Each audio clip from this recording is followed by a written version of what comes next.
Bakit nga ba hindi nawawalan ng topic ang mga marites? Naku. Isa ka rin bang marites? O kaya Marisol? Baka naman Mariposa. Isa kang Eva. Hindi rin? Ikaw si Tina, no? Nakakaloka. Padami na kayo ng padami. Ang dami nyo nang nare-recruit. Tapos ang ending, kayo-kayo rin ang nagsisiraan. Bakit nga ba hindi nawawala ang mga marites na to? Makita mo ang mga yan paglabas ng bahay mo. Akala mo kung ano-anong pinagpupulungan. Yun pala, chismis lang pala. Heto na nga. Kaya hindi nawawala ng topic ang mga yan.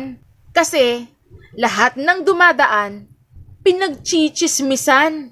Umaga ba naman hanggang gabi ang daming dumadaan. Mauubusan ba naman ng topic ang mga yan? Kaya ikaw, huwag ka nang dumagdag. Huwag ka nang maging marites.